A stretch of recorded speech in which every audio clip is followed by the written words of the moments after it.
네, 여러분 안녕하십니까? 공기업 데뷔반의 조여은입니다. 오늘은요, 우리 지난 시간까지 회계에 대해서 가장 중요한 5대 재무제표에 대해서 개별적으로 하나씩 여러분들과 함께 살펴봤는데요.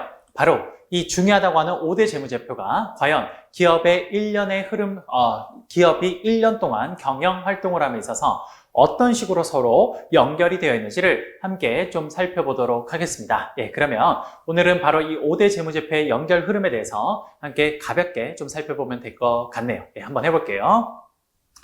자, 지금 한번 해보면요. 가장 첫 번째, 쌤이 가장 처음에 OT 시간에 이야기한 것처럼요.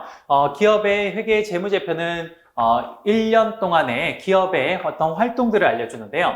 거기에서 가장 첫 번째 출발점, 바로 이 재무상태표에서부터 출발하게 될 겁니다. 그러면요, 쌤이 이야기한 것처럼 기업의 가장 중요한 두 사람, 뭡니까? CFO와 CEO가 있으면요.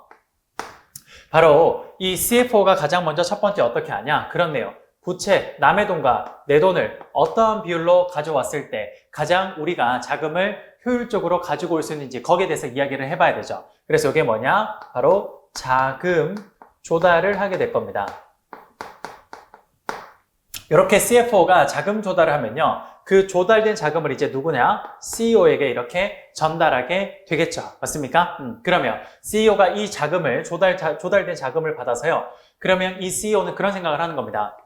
어디에다 투자를 했을 때 우리 기업이 앞으로 훨씬 더 크게 성장할 수 있는지 바로 그 부분에 대해서 고심을 하게 되는 거죠. 바로 그게 뭐냐? 투자 의사 결정입니다. 그래서 CEO는 보통 투자 의사 결정을 우리 이제 배워서 알죠.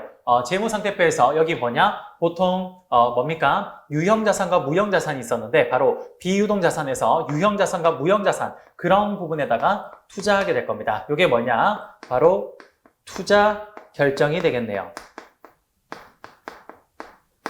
그러면 이렇게 CEO가 투자를 결정하게 되면요. 이제 실제 기업이 운영을 하게 되겠죠. 뭡니까? 땅을 사고, 공장을 짓고, 기계 설비를 사고, 사람들을 고용해서. 그래서 이제 뭡니까? 그래요. 생산, 운영하게 될 겁니다. 그래서 이 과정에서 뭘 하게 되냐? 바로 생산하고, 운영하게 되겠죠. 그러면 기업이 공장에서 이렇게 생산, 운영을 통해서 뭐가 만들어지냐? 그래요. 여기에서 기업이 생산 운영을 통해서 공장에서 재고자산이 만들어질 겁니다. 재고자산이 이렇게 만들어지게 되겠죠. 그러면 이 재고자산이 이제 어떻게 되냐? 그래요. 우리 이 재고자산이 판매하게 될 겁니다. 그러면 그 판매하게 되면요. 그 판매의 상태를 알려주는 건 뭡니까? 바로 이 기업의 경영 성과를 알려주는 게 바로 포괄손익계산서입니다. 가장 첫 번째, 매출액에서 매출원가를 빼고 판관비를 빼면요. 바로 가장 중요한 이익이라고 불리는 뭡니까? 그래요. 영업이익이 딱 나오게 되겠네요. 그럼 이 영업이익을 중심으로 첫 번째, 부채에 해당되는 비용, 이자 비용을 제외하고요. 그럼 법인세 차감 전 영업이익에서 중간에 우리 보이지 않는 누구? 정부가 여기 있죠. 그래서 정부가 가져가야 될 이익 뭐였습니까? 법인세, 세금을 빼면요. 당기 순이익이 나오게 되네요. 바로 이 당기 순이익이 주주가 가져가게 되는 돈일 겁니다. 그럼 이 당기 순이익이 어디로 흘러 들어가냐? 바로 이 당기 순이익이 자본에 있는 이익잉여금으로 흘러 들어가게 되는 거죠. 그래서 이 부분을 이렇게 키워줄 겁니다. 근데 이 과정에서 주주들의 뭐가 있냐? 배당 요구가 있으면 배당이 이렇게 해서 빠지게 될 거예요. 배당이 이렇게 해서 일부분 빠지면 이익잉여금은 배당에 빠진 것만큼 감소해서 최종적으로 증가하겠죠. 그 다음 우리가 IFRS로 나오면서 마지막 기타 포괄손익이라는 걸 당기순이익에 더해줘야 됩니다. 이 기타 포괄손익은 어디에 들어가냐? 이렇게 해서 자본의 기타 포괄손익 누계액이라는 곳에 들어가서 여기서 이렇게 증가시켜주겠죠. 그러면 결국 재무상태표와 포괄손익계산서가 있는데 이 기초의 재무상태표가 여기에서 기업이 재고를 생산해서 판매하면 그게 기업의 경영성과로 인컴 스테이트먼트 포괄손익계산서에 쭉 나오게 되고 거기에 마지막에 나온 당기순이익과 기타 포괄손익이라는 게 어디 다시 재무상태표 기말 그해 연말에 재무상태표의 자본의 이익잉여금과 기타 포괄손익 누계액이라는 곳에 흘러 들어가게 되겠네요. 맞습니까? 이렇게 서로가 연결이 되고 있습니다. 이해되십니까? 그래요. 이 과정에서 우리는요, 가장 중요한 건 뭐냐? 이 기업의 주인은 바로 이 자본을 구성하고 있는 누굽니까? 주주라는 거죠. 주주가 바로 이 기업의 주인들입니다. 그럼 주주의 이익이 어떻게 변해가는지를 좀 더 자세하게 알려주는 표가 있죠. 그게 뭐냐? 바로 이 자본에 관련된 걸 좀 더 자세하게 알려주는 게 바로 그래요. 그게 바로 자본 변동표가 됩니다. 그래서 이 자본 변동표는 이렇게 생겼는데요. 지금 납입 자본을 증가시켜주는 건 증자, 유상증자를 실시하면 될 거고요. 마이너스 납입 자본을 감소시키는 건 감자를 하면 될 겁니다. 또 이익잉여금을 증가시켜주는 건 좀 전에 했네요. 좀 전에 지금 이 당기순이익이 이렇게 자본 사이드에 이익잉여금으로 흘러들어가면서 자본을 키워주고 있죠. 그렇네요. 당기순이익은 이익잉여금을 증가시켜줍니다. 반면에 이렇게 당기순이익이 이익잉여금으로 흘러들어올 때 배당이 빠져버리면요. 당기순이익을 그만큼 감소시키는 거라서 이익잉여금을 감소시키는 건 배당이 있었네요. 그 다음 기타 포괄손익이라는 건요. 다시 이렇게 흘러들어와서 자본의 기타 포괄손익 누계에게 흘러들어옵니다. 그럼 바로 이거에 흘러들어와서 자본을 변동시켜주는 게 어디다? 바로 여기 기타 포괄손익 누계액에서 증감에 대해서 이야기하겠네요. 마지막 자본조정에서 자사주 매입이랑 자사주 매각까지 하면 바로 1년 동안에 이 기업의 주인들이 주주들의 자신들의 이익이 어떻게 흘러가는지를 세부적으로 아주 잘 보여주고 있네요. 이해되십니까? 그래요. 이렇게 해서 우리 자본 사이드까지 보고 나면요.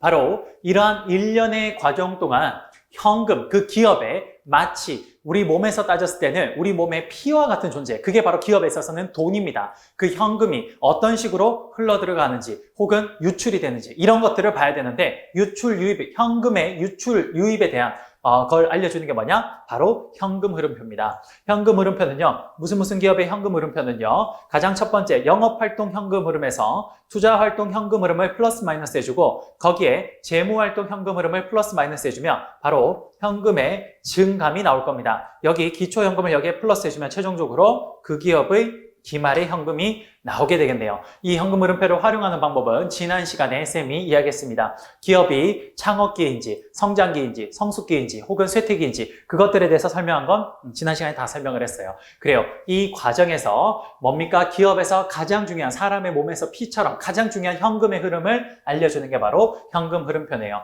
그러면 여기에서 재무상태표와 포괄손익계산서와 뭡니까? 자본 변동표와 현금 흐름표가 과연 어떤 식으로 연결되는지가 한눈에 쫙 들어오게 될 겁니다. 이해되십니까? 그래요. 이게 바로 4대 재무제표인데 여기서 IFRS로 바뀌면서 어떻대요? 그래요. 그 내부에 있는 사람이 작성을 하다 보니까 어떻게 되는 거냐? 그 해당 사항을 어떻게 작성했는지를 정확히 잘 알지 못하게 되는 겁니다. 그러다 보니 그걸 좀 더 상세하게 적은 거. 마지막 뭐예요? 그래요. 주석까지 우리가 배우면 다 되는 거네요. 그래서 가장 첫 번째 그 기업의 특정 시점의 재무 상태를 알려주는 재무 상태표와 두 번째, 그 기업의 일정 기간 동안의 경영 성과를 알려주는 인컴 스테이트먼트 뭡니까? 포괄손익계산서를 설명드렸고요. 그 다음 세 번째 뭡니까? 그 기업의 마치 사람에서의 몸의 피와 같은 현금의 흐름을 알려주는 캐시플로우 스테이트먼트 현금 흐름표에 대해서 설명드렸고요. 그 다음 이 기업의 주인이 뭡니까? 주주들의 그 사람들의 이익을 알려주고 있는 변동을 알려주는 뭡니까? 자본 변동표를 네 번째로 알려드리고 마지막으로 그것들에 대해서 좀 더 상세히 적은 주석까지 하면 바로 5대 재무제표가 한눈에 싹 들어오네요. 이해되십니까? 그래요. 여러분들 굉장히 하나하나 배웠을 때는 좀 낱개로 떨어져 있고 어려워 보였지만 사실 별게 아니었습니다. 지금 보시는 이렇게 한 페이지가 5대 재무제표가 어떤 식으로 서로 연관을 주고받는지가 한눈에 잘 표현되어 있다고 보시면 될 것 같습니다. 이해되십니까? 그래요. 이렇게 해서 우리 5대 재무제표가 어떻게 구성되어 있는지를 함께 좀 살펴봤습니다. 이번 시간은 아주 좀 짧게 진행이 되었는데요. 여러분들 요 5대 재무제표 쌤이 정리한 거는요. 어디 뭐 따로 있는 게 아니라 쌤이 따로 쌤이 공부를 하다가 정리해 놓은 건데요. 아주 좀 유용하게 활용이 되어서 여러분들한테 설명을 좀 소개를 해드리는 겁니다. 여러분들 교재 잘 필기를 하셔서요. 요 부분들을 여러분들이 나중에 좀 머리에 넣어 놓으시면요. 회계라는 걸 공부할 때 상당히 많은 도움이 되실 겁니다. 아시겠죠? 네. 오늘은 여기까지 하고요. 다음은 이제 우리 회계에서 마지막 뭡니까? 이렇게 공시된 회계 재무제표를 바탕으로 다양한 정보를 활용하는 방법에 대해서 공부해 보도록 하겠습니다. 그러면 다음 시간에 뵙도록 하겠습니다. 감사합니다.